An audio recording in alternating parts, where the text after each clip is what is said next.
on a basic movement that you can really control, like a leg press or a squat, way more than those. But if you're just really bored, I understand. But yeah, so just like you said, I do it somewhere in the middle or at the end, and do it light. Yeah. Push through your heels when ascending in the squat. This helps to prevent excessive forward lean. In addition, look forward or slightly upward while you squat, never down. This also helps to minimize forward lean. 100% true. That one is 100% true. So that one holds up. Everything they said is 100% true. Well, and there really isn't a whole lot of fat on that statement or on that fact or anything. I mean, there isn't a whole lot to add or to take away.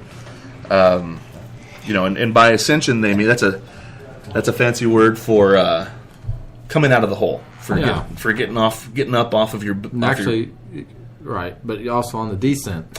Yeah. Same keeping your weight over your heels, I think, is also is important. Yeah, that's probably the number one thing I see with people is when they're squatting, when I'm teaching them to squat, is they get leaning forward and their heel starts coming up a little bit, and then you could just go and basically put your finger on their back and push them with no effort, and they would go forward and fall. Yeah, that's dangerous. You've got to keep your heels on the ground and kind of keep the weight centered over your feet. You don't want to, So do that by relaxing the hips, by the way, which most people can never figure out. They're too rigid. You got to relax the hips and just kind of sit down. It's just something you just have to practice. It really is. A lot of people stay extremely rigid on the way down, and in some areas you should, like your back and your shoulders and your neck. But everything except when you squat, you find a way. You almost just relax your hip girdle or region, and you just kind of I don't know, you just drop down in there. Yep. Well, and when you squat, and I've seen this before, when people squat with a super rigid hip girdle, you end up, it's almost like they're tucking their butt, like they're squeezing their butt cheeks, and it brings your pelvis forward, and it makes your knees go forward, and then just all your weight's forward, so you're off your heels. And then if that's the case, and you can't ever correct that, and sometimes it's just due to people's body structure. Yeah. Sometimes squats don't work for everybody. Yeah. I mean, I've seen that occasionally. If that's the case, you've been practicing, and you've got the help of somebody who really knows what they're talking about, and they can't get that corrected over time, discard it. Yeah, move on to something else. You're not getting anything out of it. Or kind of like with the heels elevated, do other junk and then come back and when you're tired. Yep, because I know, when you're tired and do something a little bit lighter with squat. Because I do know a lot of people will adopt two forms. When the squat is easy, they squat fine, and when the squat is hard, they squat poorly. Yeah, always see that. I mean, a really good squatter whether they have 100 pounds on the bar or 600, their form looks the same. Yep. You couldn't tell difference. You know? And they're dialed locked in. Yeah. Look at, if anybody wants to see a good squat that doesn't change, whether they've got one plate or 800 pounds, is Ed Cohn. He's a power lifter, so it might not be the type of squat you want to do, but if you want to know, if you think of squat form in general that doesn't break, his does not break. No. And then I guess we probably do one more. All right, one more and wrap it up. Let's do this. Many trainers don't flare their feet. Oh, trainers as in people that are training. Okay. Yeah. I thought I was thinking personal trainers. All right. Them too. Yeah, I know. Many trainers don't flare their feet in squats. And I think I know where they're going with this. So this promotes excessive forward lean along with inward travel on the knees, placing your feet as if they're hands on a clock at 5 minutes to 1 or a little wider. Hip width apart works well for most people. Pretty much 100% true again. They know their squats. Yeah, they know their squats, yeah. And I would venture to say that putting a slight flare, I guess I haven't heard flare in a long time. They're saying point your toes out a little bit. A little bit, yeah. Point your toes out a little bit.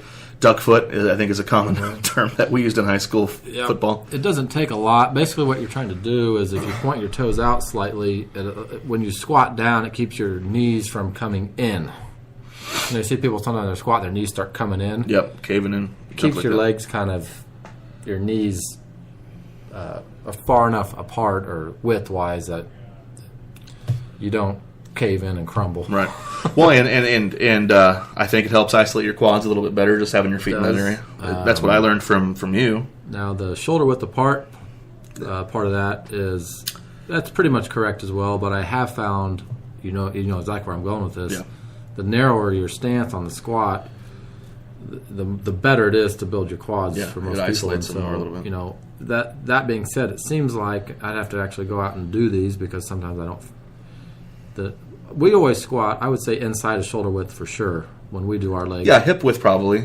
And I think that we still I usually point my toes slightly outward still, but it's not a lot. I don't know if it'd even be as much as they're saying. Yeah, it's 1 to subtle. 5 to 1. Now, sometimes we'll do squats, feet almost together. Yeah. And then they are straightforward, but it's a lot less weight. Oh, yeah. You're not doing anywhere near. That's more of like a stage squat.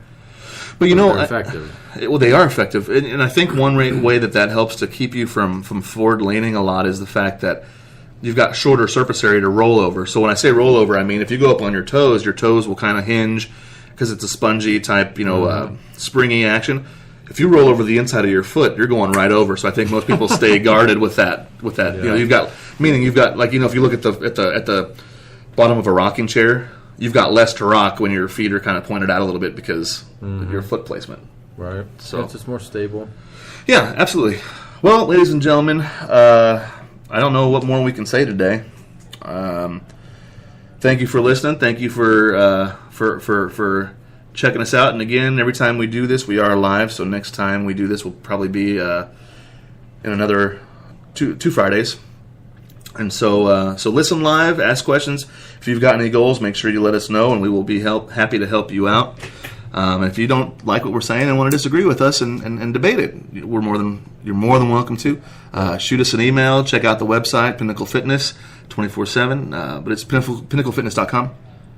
Pinnaclefitness247.com. 247.com. Yep. Anything else you want to plug? Any new classes? Anything like that?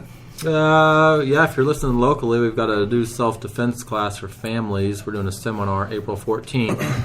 Oh, nice. In fact, we're doing a big open house here on April 14th for anybody that's interested and wants to come work out at the gym.